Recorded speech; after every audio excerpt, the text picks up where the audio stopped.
Friends, நம்ம வீட்லயே ragi மால்ட்டுக்கு powder எப்படி ரெடி பண்ணலான்னு பார்க்கலாம். ரொம்ப ஈஸியாக ஹெல்த்தியானது.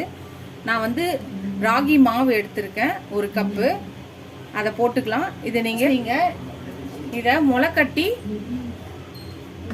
நம்ம வீட்லேயும் கழுவி காய வச்சு முளைக்கட்டி அதையும் நீங்கள் மிக்சியில் பவுடர் பண்ணி இது மாதிரி ஃப்ரை பண்ணிக்கலாம். நான் வெறும் ராகி மாவு எடுத்ததுனால இதை மாதிரி நல்லா வாசனை வர வரையும் வறுத்துக்கிறேன். அப்போ தான் கெட்டு போகாத இருக்கும். நல்லா வறுத்துக்கலாம். இது நல்லா வாசனை வரவே வறுத்தாச்சு. இதை ஒரு தட்டில் போட்டுக்கலாம். இப்போ பார்த்தீங்கன்னா முந்திரி கொஞ்சம் எடுத்துக்கலாம், பாதாம் கொஞ்சம் எடுத்துக்கலாம், தேவைன்னா ஏலக்காய் போட்டுக்கலாம். நான் ஏலக்காய் போடுறேன். இதையும் நம்ம வறுத்துக்கலாம். இதையும் நல்லா வறுத்தாச்சு. இப்போ நம்ம இதை மாவோட போட்டுக்கலாம். இதோட நான் இப்போ கலருக்காக கொஞ்சோண்டு குங்குமப்பூ போடுறேன், சாஃப்ரான் போடுறேன். குங்குமப்பூ உங்கள்கிட்ட இல்லைன்னா ஸ்கிப் பண்ணிக்கலாம், பிரச்சனை இல்லை. கலருக்காக போடுறேன். ஒரு 4 ஸ்பூன் வந்து நாட்டு சக்கரை இருக்குது, இதையும் போடுறேன். இது எல்லாத்தையும் நம்ம ஆற வச்சு மிக்சியில் தூள் பண்ணி எடுத்துக்கலாம். ஃப்ரெண்ட்ஸ், நம்மளோட ராகி மால்ட் பவுடர் ரெடி ஆயிடுச்சு. இப்போ இதை எடுத்து நம்ம ஆற வச்சு ஒரு டப்பாவில் போட்டுக்கலாம்.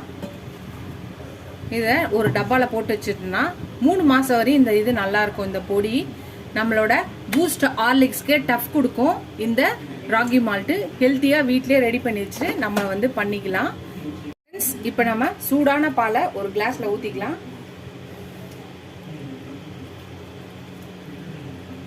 சூடான பால் எடுத்துக்கிட்டு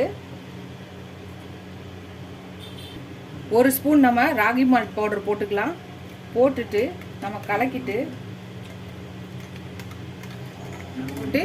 கலக்கிட்டாச்சு. நம்ம வீட்டில் ராகி மால்ட் ரெடி ஆயிடுச்சு. ஹெல்த்தியான வீட்லேயே ராகி மால்ட் வீட்லேயே ராகி மால்ட்டு ரெடி பண்ணியாச்சு.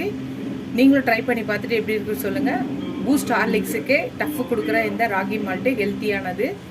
நீங்களும் ட்ரை பண்ணி பார்த்துட்டு எப்படி இருக்குன்னு சொல்லுங்கள். பசங்களுக்கு இதை கொடுத்தீங்கன்னா ஹெல்த்தியானது. நம்மளும் இதை மாதிரி குடித்தா நம்ம ஹெல்த்துக்கு நல்லது. இந்த வீடியோ இதோட முடியுது. இந்த வீடியோ பிடிச்சிச்சுன்னா லைக் பண்ணுங்கள், ஷேர் பண்ணுங்கள், கமெண்ட் பண்ணுங்கள். ஃபஸ்ட் டைம் என் சேனலை பார்க்கணும், சப்ஸ்கிரைப் பண்ணிட்டு பாருங்கள். ஃபுல் வீடியோ பாருங்கள்.